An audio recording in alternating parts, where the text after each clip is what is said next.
So before I start this episode, I want to address something that happened to me during the filming of the last one. Some of you may have noticed that whilst I was removing the pallet, there was movement in the jack on the subframe. Subsequently, a couple of minutes later, this happened.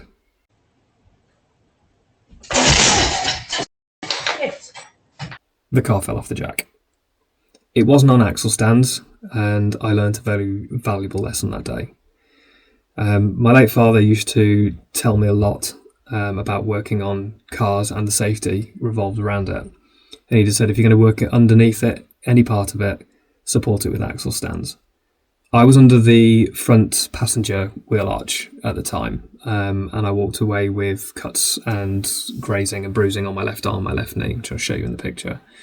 But it could have been a lot worse because a few minutes earlier than that, I was underneath the car itself.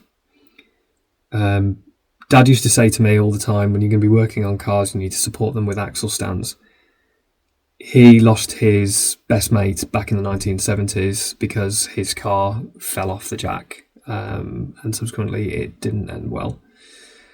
And it became something that whilst I was working on it, he always used to say to me, make sure it's on axle stands, make sure it's on axle stands. In terms of the car, it landed on the front lower arms, which dug into the PVC tiling that you've probably seen on my flooring. And there was a dent from the jack handle on the front panel, which is straightened out. But the front end's going to have a trim piece on there anyway. So the lesson of this, if you are going to be working on your car and you're going to be underneath it, make sure it's on axle stands. It could have been a lot worse for me, and I certainly don't want it to be a lot worse for any of you guys. So please heed the lesson that I have learned. Sorry to be start this episode on a bit of a downer, but I think it's worth saying and being open and honest with you guys. So we'll move on to today's episode. We'll get started, and if it's in the air, we're going to be sticking on axle stands. Let's run the intro.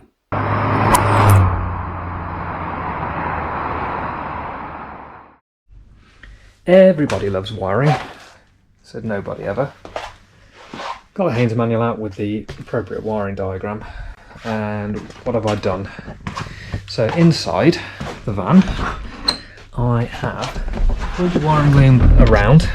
So the rear loom now is connected and it's on the inside, so I'll tuck that all back there. The wiring loom for the wiper motor is up there. The fuse box, I can do what I want with that really, it's a bit irrelevant, and I might modernise it, might get a smaller one for it. And the rest of the wiring loom is tucked. If you can just see, there's a hole. You probably can't. There's a hole now that goes through the flitch and into the inner wing, because I don't want it in the engine bay. So I've split it all out. So these are for the lights, and they'll go through and through the small hole that is just under here, and it'll go underneath the slam panel, so hopefully when it's all finished it'll all get tucked up nicely behind there and you won't see it. Brilliant. And now you've got all these wires. So you've got this blue wire that is connected to a red wire, and it's got a spade terminal on it, and I'm not entirely sure what that's for, and I can't remember. I think it's something to do with the coil. I could be wrong, but I'm going to chase this back into the wiring loom. The red is the ignition power leads, or the power leads in general, because these went to the alternator. So we went to the alternator, to the post on the starter motor solenoid. So this can pretty much, once it gets into the engine bay, it just needs to go to the starter motor post. So I'll deal with that. That one is for the charging light on the dash. That's for the horn. And then I've got two left over that I can't remember what they do. One is a white with a red chaser, and the other one is a white with a brown chaser. So white, I think, is W. Yeah. So white and brown is N. So WN. And having a very quick flick through. If I don't find it, we'll move on. As with white and red, so white and red, that goes to the ignition switch. So number 4 is the start solenoid. So we don't have that anymore. So that used to go from the switch to the solenoid. Don't have that anymore. So white and red, if that is the white and red, that is the ignition. So don't need that. So that can go back through.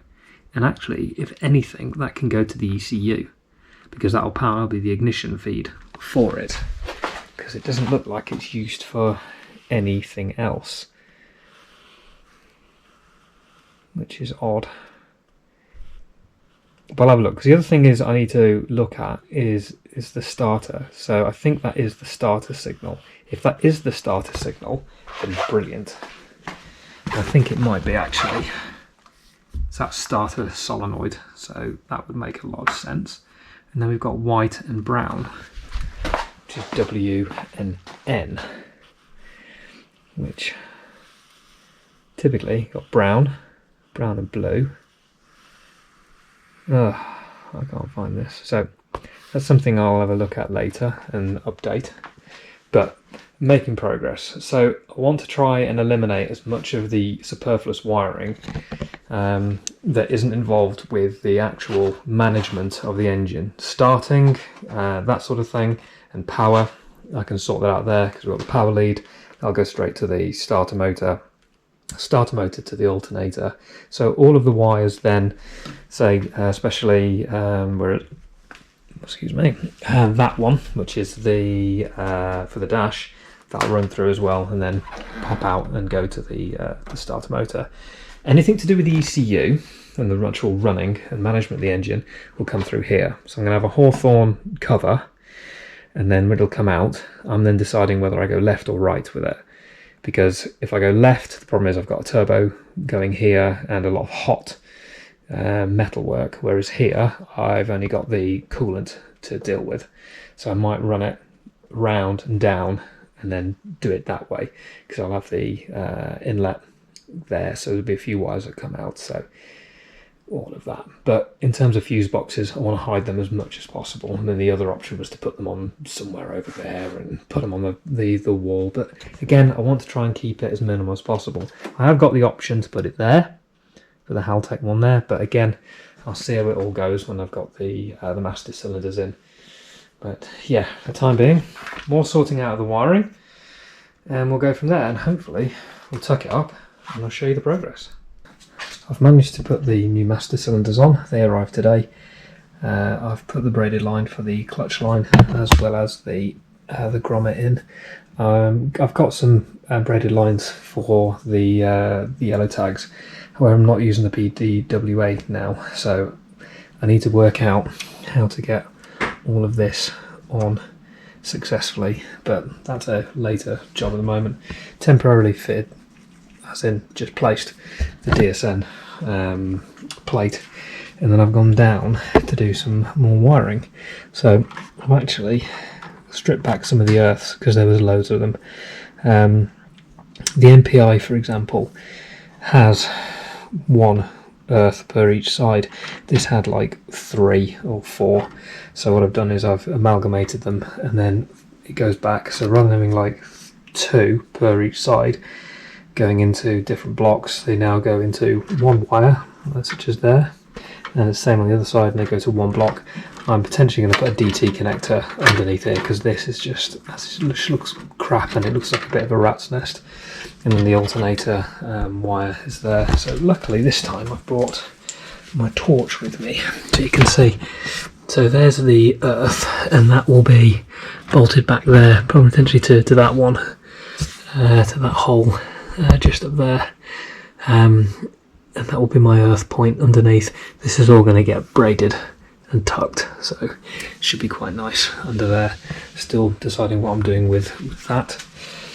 Inside, I go in. I've had a few ideas for the clocks. So rather than having the gauge pod that I had before, I'm potentially going to have 2 AEM gauges, put one either side, because the oil pressure, I'm going to have an electronic one, and I'll have oil temperature. I'm not too fussed about coolant temperature. Oil temperature, as far as I'm concerned, It's going to be the big one, and I'm going to change the oil light to the ECU light. So I'll have like I did with Felix. So I'm going to remove this, and I'll show you a bit underneath. He says, let's get rid of this. Let's move that out of the way for the time being. The wiring now, so everything that needs to go to the back of the car is now in there. Hold on, let me play with the torch a bit. Oop. There we go. So everything that needs to go to the back of the car is now tucked up there. And everything that needs to go to the front of the car is tucked up there.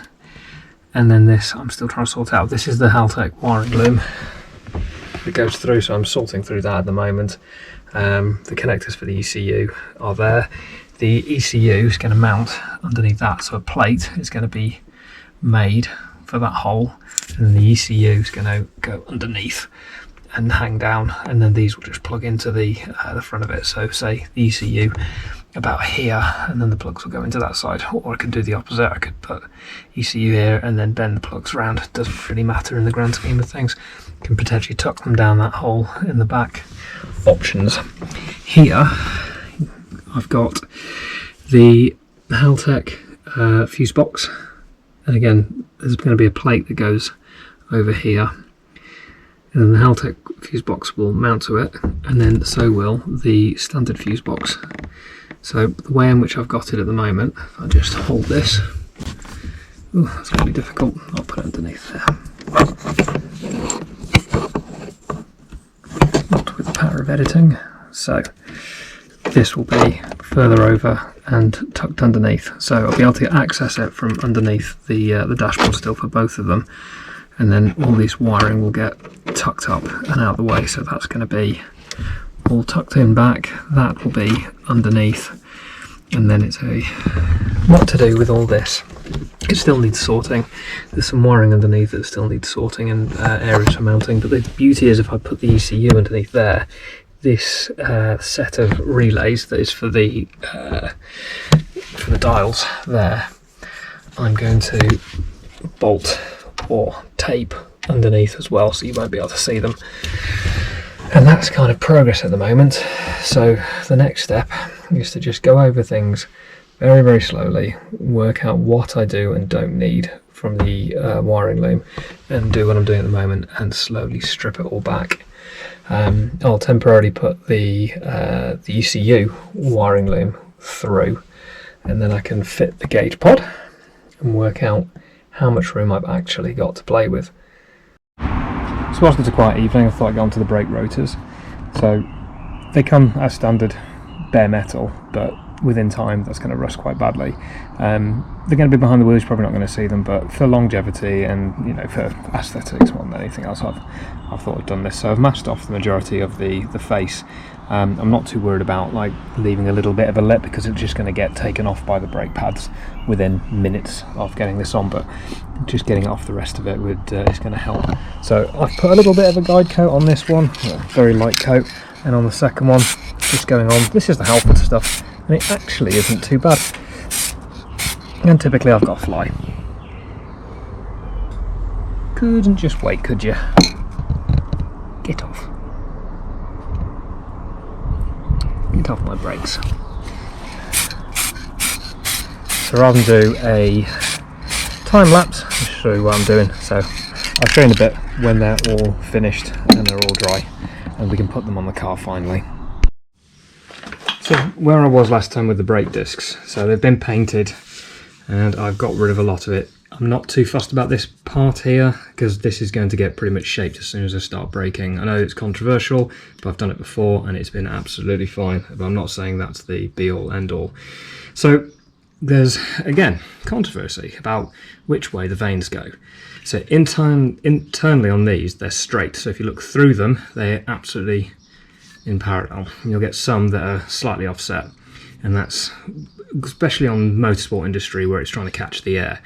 So the other one is, which way do these go? I've seen people say they've got to face forward and some face back. Now, I've just been on the phone to Ben at Bagsport about which way they should go, and he said because the vanes are straight through, this is better because it flings the brake dust out. So I'm going to go with his advice because he's been doing it a lot longer than I have, and I trust his advice. So with these, the flange has to go on top, and they sit nicely, and CAD provide some M10 high tensile bolts, and because I want them to stay in there and not come out, basically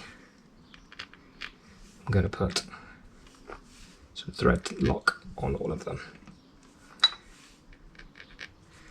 and they've got to be done up to 60 Newton meters. So I'll do that off camera. So I'll do that and we'll get it on and we'll fit a brake caliper. All torqued up nicely, and that can go on there perfectly. So drive shaft will come through again. Put the conical washer on. Put the nut on. And get my Ugga Dugger. And this is about 4 or 5. And that's only temporary. Remember that before I get comments down below about torquing it. I will get to it, but at the moment I just want to check for space and distance at the moment. So here's my handy torch. Let's have a look behind, and it is not interfering anywhere behind, which is good because in the end of the day these hubs were from Felix and I had to clear them with the larger disc setup, so I'm content with that. CAD also provide quite a intensive fitting kit.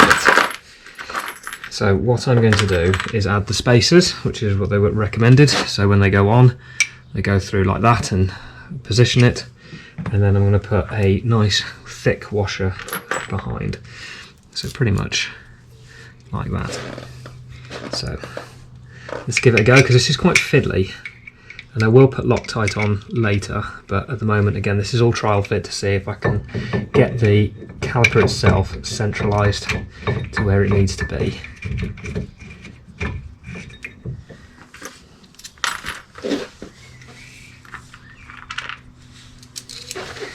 Nice thick washer.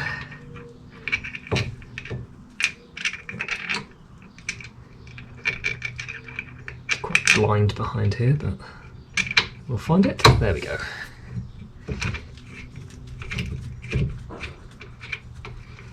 And as I'm seeing at the moment,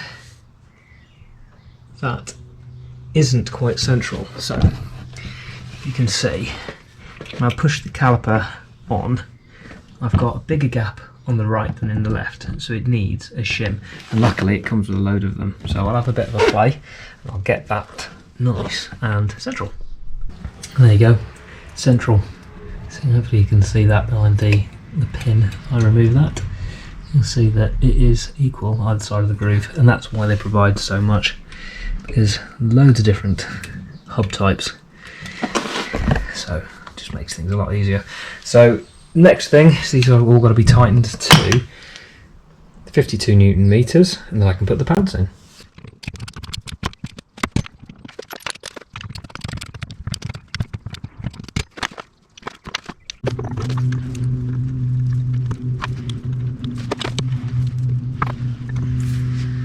There we go. So torqued up the bolts at the back with the shims in, brake pads are in, pins are over. The front nut is single hole, so it's 255 to 270 Newton meters. That's been done up. New pin put in. Brake line is now connected with a new copper washer, and then torqued up here as well. So as far as I'm concerned, this side of the car is done. So wheel on and on to the next side, but I'll leave that for another episode. Thanks very much indeed for watching, guys, and I'll see you in the next one.